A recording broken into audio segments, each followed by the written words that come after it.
ఎక్కడన్నా భయంకరమైన వేదన, భయంకరమైన వేదన, మామూలు వేదన కాదు. ఒక్క రోజులో విజయ్ వచ్చింది. ఒక్క రోజులో అన్ని పని అన్ని. అప్పుడప్పుడు నాకు ఫోన్స్ వస్తుంటాయి, గారు ఎంత సాటిస్ఫైడ్ అయ్యారు, దేవుడికి డైలీ అయ్యారు, నాకు ఒక్కడికి ఇట్టేసాడు దైవం. నేను అంటాను అంతా కొంచెం పరిచయం ఉందనుకోండి, నేను మొహం మీద మాట్లాడతాను కదా, అందుకే నేను చాలా మంది నచ్చను. అస్తపోయిందా అని అడుగుతాను. అస్తపోయిందా, పిల్లలు చచ్చిపోయారా, ఆరోగ్యం పోయిందా, ఏంట్రా అంటే బస్సు దొరకలేదు, అడిగి చేయట్లేదు. నేను రేపు బస్సు అమ్మా, బస్సు అప్పుడప్పుడు టికెట్ రిజర్వేషన్ చేసుకో. నేను ఈరోజు ఉదయాన్నే 5:30కి నేను ట్రైన్ ఎక్కాలి. దేవుడు నా మాట లేదు, దేవుడికి నేనంటే ఇష్టం లేదు. దేవుడిని బస్సు దాటిపోతేనే దేవుడి మీద నిందేసి సూలు ఉన్నాం మనం. వాళ్ళతో మాట చెప్తాను. శ్రమ అంటే ఎలాంటిదో తెలుసా? ఇద్దరు వ్యక్తులు, పాత నిబంధనలో యోబు, కొత్త నిబంధనలో పౌలు. యేసు ప్రభు కూడా అంత శ్రమ పడలేదు, గుర్తుపెట్టుకోండి. పౌలు పడిన శ్రమ ఎవరో పడలే. ఓకే, యోబు పడిన శ్రమ భూమి మీద ఎవడో అనుభవించలేదు.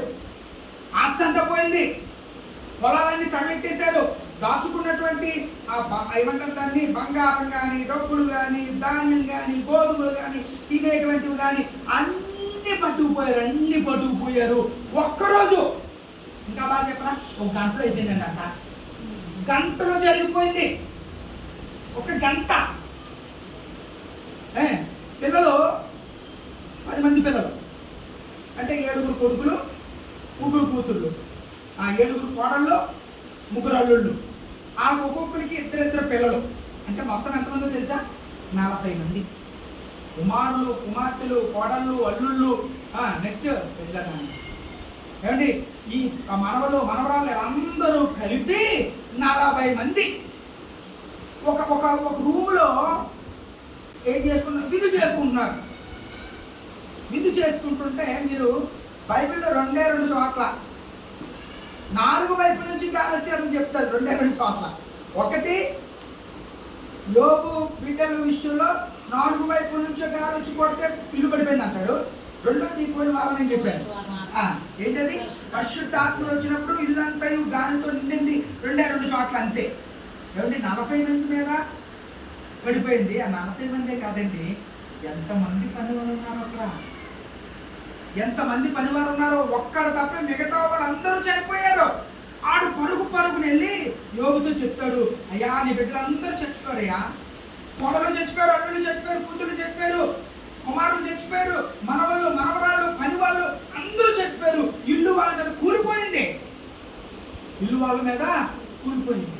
మధ్యాహ్నం నేను చెల్లెలందరూ బయటికి వెళ్తా ఉంటే ఈ అహ్మదాబాద్ మీద పడిపోయినటువంటి ఆ ఫ్లైట్కి నాకు ఒక అరగంట వచ్చేసింది.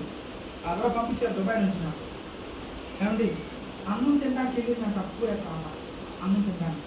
డాక్టర్ వచ్చి పడిపోతే ఆ అన్నం అలాగే ఉందా, మా ఇది కాలిపోతుంది. కడువు గుర్తుపెట్టుకోండి. ఎంతగా శ్రమ పెట్టలేక మనము భరించగలిగినంతకంటే ఎక్కువ శ్రమలు మనకి రావు.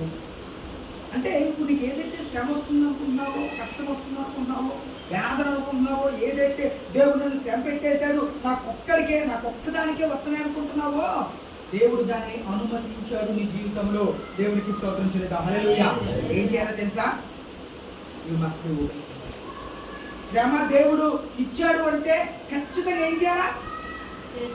ఫేస్ చేయాలా? నేను ఇంగ్లీష్లో చెప్తున్నారు, ఎదుర్కోవాలి ఖచ్చితంగా. మీకు ఎవరికి లేని ఉద్యోగం వచ్చింది, ప్రభా నాకెందుకు ఇచ్చావు ప్రభా, నువ్వు చుట్టూ పీకుని తెలిసావా? ఏం లేదు కదా. అప్పుడు దేవుని స్తుతించావు. ఏమంటే ఎవరికి రాని సీటు నీ కూతురు కొని కొడుకు వచ్చింది, దేవుని స్తుతించేసావు. చిన్న కష్టం వస్తే అప్పుడు ఎందుకు అడుగుతున్నావు? యోగు అనేటువంటి వ్యక్తిని మనం ప్రతిరోజు జ్ఞాపకం ఎందుకు చేసుకోవాలో తెలుసా? భార్యతో అంటాడు మాట, భార్యతో. అక్కడ అన్ని పోయినండి, అయిపోయింది. 2వ అధ్యాయంలోకి వచ్చేప్పటికి మరలా సాతాను శ్రమ పెట్టడానికి అవకాశం దేవుడు ఇచ్చేసినప్పుడు ఆరోగ్యం పోయిందండి. చూస్తూ ఉండగా ఒళ్ళంతా పెద్ద పెద్ద గడ్డలు. నేను మధ్యకాలంలో దాన్ని ఆలోచించాను. ఏ గడ్డలో తెలుసండి? క్యాన్సర్ గడ్డల. దాంట్లో ఏమని రాశాడంటే ఏమని రాశాడు చదవండి ఒకసారి. ఒళ్ళంతా ఏదో అంటారు అక్కడ ఆ మాట గుర్తు రాలేదు నాకు. చూడండి ఒకసారి ఏమంటాడంటే అక్కడ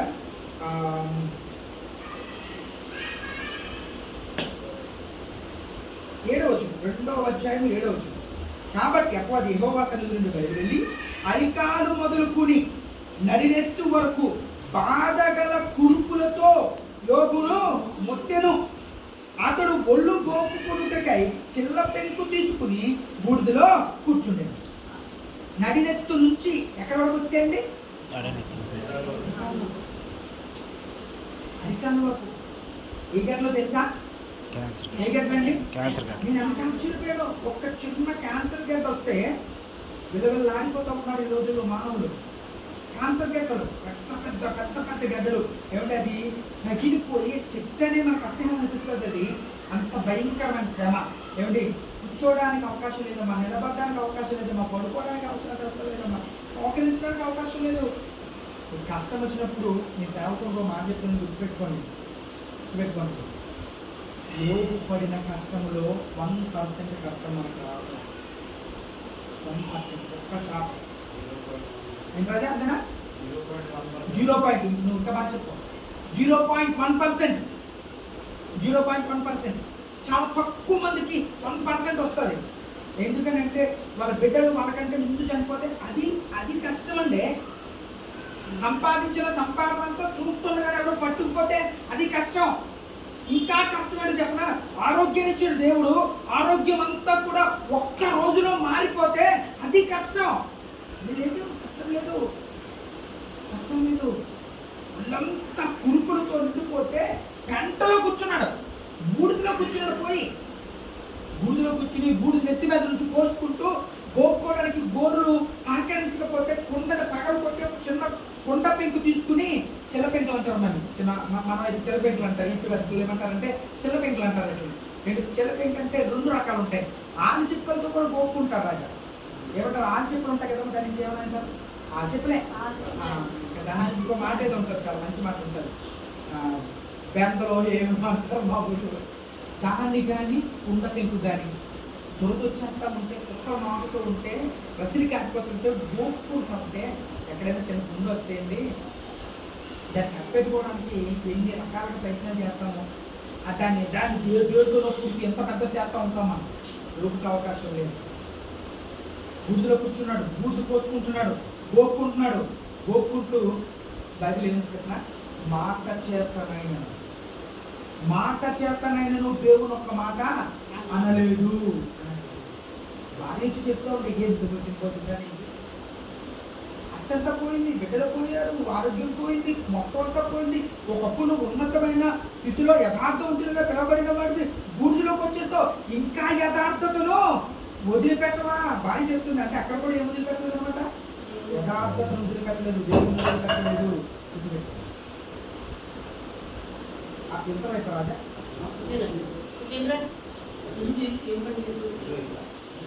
పర్లేదు, మరి ఏమండి, యథార్థతను వదిలిపెట్టలేదు. ఏమన్నాడు తెలుసా? స్నేహితులు 3 వచ్చారు. వాదాచడానికి వచ్చిన వాడు తెరపడిపోయారు. అక్కడ 3 స్నేహితులు, ప్రాణ స్నేహితులు వాదాచడానికి వచ్చి తెరపడిపోయారు. ఇష్టం వచ్చినట్టుగా మాట్లాడు. నువ్వు ఎంత తప్పు చేసావో, నువ్వు ఎలాంటి వాడువో, దేవుడు నిన్ను అతికి ఎంత తప్పు చేశాడు. కానీ ప్రతి ఒక్కరికి సమాధానం చెప్తూ మాట్లాడుతున్న మాట అంటే వేదనలో నుంచి మాట్లాడిన మాట, దుఃఖములో నుంచి మాట్లాడిన మాట, దేవుని మీద ఉన్న నమ్మకంలో నుంచి మాట్లాడిన మాట. ఈరోజు నేను పెట్టిన వాక్యము ఏం చేస్తానంటే 2వ అధ్యాయం యోబు గ్రంథము 10వ వచనం, నేను నడుచు మార్గము ఆయనకు తెలియను, ఆయన నన్ను శోధిస్తూ ఉన్నాడు. ఆయన నన్ను శోధించిన తరువాత నేను ఎలా కనబడతాను? సువర్ణం వలె కనబడతాను. సో మీకు బంగారాన్ని ఎలా పడతారో కాల్చే తెలుసా? మీకు బంగారాన్ని ఏదో నిప్పుల్లో వేసేసి బొగ్గు వేసేసి దాని మీద పడేస్తే కరిగిపోద్ది బంగారం కరిగిపోతాయి. దాని అందుకే ఏం చేస్తారంటే చాలా పొట్టము వేసారు పడుతుంది, పొట్టము వేస్తారు, దాన్ని చాలా జాగ్రత్తగా కాలుస్తాడు. దేవుడు కూడా మనకి శ్రమలు ఎలా పడతారో పెట్టాడు, గుర్తుపెట్టుకోండి. వాక్యాన్ని జాగ్రత్తగా అర్థం చేసుకుంటే శ్రమ అనేది ఎలా పడితే అలా వచ్చేది, మనకి కష్టం ఎలా పడితే అలాగా వచ్చేదు కాదు. ఏమండి చాలా జాగ్రత్తగా నిన్ను చెక్కడానికి లేక ఒక ఆభరణముగా నువ్వు తయారు చేయబడడానికి, అంటే బంగారం నుంచి ఆభరణాన్ని తయారు చేయడానికి దాంట్లో ఉన్నటువంటి మలినమంతటి ఎలాగైతే తీసివేయడానికి ఆ కంసాలి పొట్టము వేసి అగ్ని చేత, ఏ అగ్నితో కాదు, చాలా చక్కని ప్రశస్తమైనటువంటి అగ్నితో కాల్చి ఆ చెత్త తీసేసి అది ఉపయోగించుకోవడానికి ఉపయోగపడేలాగా ఎలాగైతే తీర్చిదిద్దుతాడో బంగారాన్ని, నిన్ను నన్ను కూడా దేవుడు ఏం చేస్తాడు తెలుసా? పుట్టము వేస్తాడు. ఏ పుట్టమో తెలుసా? అది శ్రమలు అనే పుట్టము, శ్రమలు అనే కొలిమి. ఎందుకు? రెండే రెండు రకాలు, నేను సరి చేయడానికి లేదా నీ చేత మహిమ పరచబడడానికి. నువ్వు సరి చేయబడడానికి శ్రమ రావచ్చు, లేదా నిన్ను బట్టి దేవుని నామము మహిమ పరచబడడానికి రావచ్చు. అందుకే నువ్వెక్కడున్నా నువ్వు విషయాలు గుర్తుపెట్టుకో. ఆఫీసులో ఉన్నావా, స్కూల్లో ఉన్నావా, తరగతిలో ఉన్నావా, పనిలో ఉన్నావా, నువ్వు ఎక్కడున్నా సరే నేను పుట్టము వేయబడినటువంటి బంగారాన్ని చాలా జాగ్రత్తగా ఉండాలి అనే ఆలోచనకి రావాలి. ఎక్కడున్నప్పటికీ కూడా. అంటే బంగారం, మన ఊర్లో బంగారం అమెరికాలో ఏమవుతుంది? మన ఊర్లో బంగారం అమెరికాలో ఏమవుతుంది? బంగారం. మన ఊర్లో బంగారం దుబాయ్లో ఏమవుతుంది? బంగారం. మన ఊర్లో బంగారం జర్మనీలో ఏమవుతుంది? బంగారం. మన ఊర్లో బంగారం సముద్రంలో ఏమవుతుంది? బంగారం. ఇదేనా సార్? ఇదేనా స్వతంత్ర సూత్రం ఏంటి? గోల్డ్ అవుతుంది. ఓహో, నువ్వు బంగారం ఎక్కడున్నా బంగారమే, నువ్వు ఎక్కడున్నా నువ్వే. గుర్తుపెట్టు. వెండి, బంగారము, వజ్రాలు, వైద్యులు ఎన్ని ఉన్నప్పటికి కూడా దేని కొనడానికి వెళ్ళామని చెప్తారో తెలుసా? వజ్రాలు కొనడానికి వెళ్ళామండి, వెండి కొనడానికి వెళ్ళామని చెప్పరు. బంగారం కొనడానికి వెళ్ళారని మాత్రమే షాపింగ్కి. వెండి కొనడానికి వెళ్ళాడు కూడా బంగారం షాప్కి వెళ్ళాలని చెప్తాడు, వెండి షాప్కి వెళ్ళాలని చెప్పరు. ఎందుకంటే అది చాలా విలువైనటువంటి లోహం. నువ్వు నేను కూడా చాలా విలువైన గుర్తుపెట్టుకోండి. ఎక్కడున్నా, నీ పని ప్రదేశంలో ఉన్నా, ఓకే, నువ్వు బంగారాన్ని కనుక నీ విలువను నువ్వు తగ్గించుకోవద్దు. తెలుసా? నిప్పుని ఎవ్వడు పాడు చేయలేడు, ఇనుముని ఎవ్వడు పాడు చేయలేడు. ఏది పాడు చేస్తారో తెలుసా? దాని మీద ఉన్నటువంటి నిగురు అంటారు దాన్ని, అదే పాడు చేస్తారు. ఇనుముకి తుప్పు అనేటువంటి ఒకటి వస్తుంది, దానికి అదే వస్తుంది, దేనివల్ల రాదు. అదే ఇనుముని పాడు చేసేస్తుంది. మీరు అడగచ్చు, బంగారం కదండి బంగారం కూడా పాడైపోతుంది. నేను చాలా గొప్పని గర్రబీగిపోయి వేడి ఎక్కువ అయిపోయింది అనుకోండి, ఏమవుతుందో తెలుసా? అపరాసంగా మట్టిలో కలిసిపోతావు. నీ విలువను నువ్వు కాపాడుకో, ఈ మాటను చెప్పాలి. శ్రమ పడుతున్నామా? 10 మంది మనల్ని వేలు పెట్టి చూపిస్తున్నారు అన్నప్పండి, గుర్తుపెట్టుకోండి. నేను మనసులో నాకు పెట్టుకోండి. ఎవరైనా నిన్ను వేలు పెట్టి అన్నీ ఏం పర్లేదు. యోగు పడినంత కష్టం నాకు రాలేదు కదా, ఎదుగులో పడినంత కష్టం నాకు రాలేదు కదా, అవును పడిన శ్రమ నాకు రాలేదు కదా, వేలు పెట్టి ఎలా అన్నాడండి అంటే ఏమనుకున్నా పర్లేదు.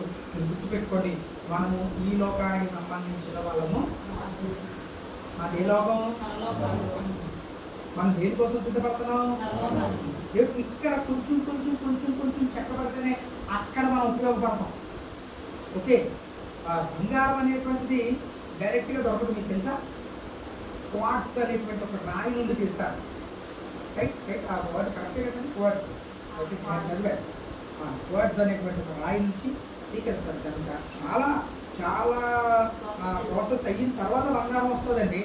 నువ్వు పరిపూర్ణమైనటువంటి క్రైస్తవుడు లేక పరిపూర్ణమైనటువంటి వ్యక్తిగా పరలోకానికి నువ్వు చేరాలంటే ఈ క్వార్ట్స్ అనేటువంటి ఈ కఠినమైనటువంటి రాయి ఏం చేయబడాలంటే చెక్కబడాలి, కాల్చబడాలి. ఏడు దాంట్లో ఉన్న మళ్ళీ తీసేస్తూ ఉండాలి, మళ్ళీ తీసేస్తూ ఉండాలి. ఏడు బంగారం పాత అప్పుడప్పుడు దానికి ఏం చేయాలో తెలుసండి? మెరుగు పెట్టాలి. ఏ పెట్టాలా? మెరుగు పెట్టాలి. మెరుగు ఎలా పెడతారో తెలుసా? అగ్ని వల్ల మాత్రమే మెరుగు పెడతాడు. అగ్ని శ్రమ. గుర్తుపెట్టుకో, శ్రమ వచ్చింది అంటే నువ్వేం చేయబోతున్నావు తెలుసా? ప్రశాంతంగా జీవితం వెళ్ళిపోయింది అనుకోండి. ప్రశాంతంగా జీవితం వెళ్ళిపోయింది అంటే జనవరి నెల 1వ తారీఖు నుంచి డిసెంబర్ 31 వరకు కష్టం ఏమి రాలా, సమస్య ఏమి రాలే, తలనొప్పి రాలే, గొంతు నొప్పి రాలే, జబ్బు రాలేదు, జలుబు రాలేదు, పక్కడు ఎవడే మనం ఏమనలేదు, ఎవరి చేత ఒక మాట పడలేదు అంటే నువ్వు అర్థమైందో తెలుసా? నువ్వు దేవుని దృష్టిలో లేవని గుర్తుపెట్టు. ఖచ్చితంగా చెప్తున్నాను. దేవుని దృష్టిలో నువ్వు లేవు. దేవుని పక్కనెట్టాడు. సంసోను కోసం ఒక మాట రాయబడుతుంది న్యాయాధిపతుల గ్రంథంలో, యెహోవా సంసోనును ఎడబాసినని అతనికి తెలియకపోయాను. మనం శ్రమల గుండా వెళ్తేనే ప్రభు మనతో ఉన్నట్టు లెక్క. ఆఫీస్లో ఎవరైనా గట్టిగా మాట్లాడారా? నువ్వు మాట ఏది నన్ను అన్నాడు అనుకోద్దు, దేవుని దృష్టిలో నేను ఆలోచించు. ఓకే, నీ పని దగ్గర, స్కూల్లో నువ్వు చేసే ఎక్కడైనా సరే, ఎక్కడైనా ఒక మాట పడాల్సిన పరిస్థితి వచ్చింది, ఒక దెబ్బ తగలాల్సిన పరిస్థితి వచ్చింది, ఎవరితో ఏదో అనిపించుకోవాల్సిన పరిస్థితి వచ్చింది అంటే అర్థమైందో తెలుసా? నేను దేవుని దృష్టిలో ఉన్నాను, కొట్టము వేయబడుతున్నాను. అప్పుడు నువ్వు మాట చెప్పాలా? ఆయన నన్ను శోధిస్తున్నాడు. తర్వాత మాట ఏముందో తెలుసా? ఆయన నన్ను శోధించిన తరువాత నేను ఎలా కనబడతాను? బంగారంగా కనపడాలి. బంగారంలాగా కనపడాలి అనుకోవడం వేరు, బంగారంలాగా కనపడడం వేరు. బంగారంలాగా కనపడదామా, బంగారంలా కనపడాలి అనుకున్నామా? బంగారంలాగా కనపడాలి. అలా బంగారంలాగా కనపడాలి అంటే ఏం చేయాలి మనం? శ్రమలో అనేటువంటి కొడుకులో మనము ప్రతిరోజు ఉదయాన్నే ప్రార్థన చేసుకున్నావు కదా, ఆ రోజు నువ్వు ఏం చేయాలి తెలుసా? ప్రభు నాకు ఏ కష్టం వద్దునైనా అని ప్రార్థన చేయదు. మధ్యకాలంలో నేను ఎక్కువ ప్రార్థనలో నేను గడుపుతున్నప్పుడు, వాక్యాన్ని ధ్యానం చేస్తున్నప్పుడు దేవుడు కొన్ని విషయాలు చెప్తూ ఉంటే నాకు ఆశ్చర్యం, అరే 28 సంవత్సరాలుగా సేవ చేసి ఈ విషయాలు ఎందుకు నేను జ్ఞాపకం చేసుకోలేకపోయాను అనిపిస్తూ ఉంటుంది నాకు. మన ఉదయాన్ని చేసుకోవడం ఏ కష్టం వద్దునైనా, ఏ బాధ వద్దు, వెళ్ళేసి ప్రశాంతంగా వచ్చా. అలాగే పెద్ద యాక్సిడెంట్ కూడా వద్దు మనకి. దేవుడే నేను పెద్ద యాక్సిడెంట్కి అప్పగించడు.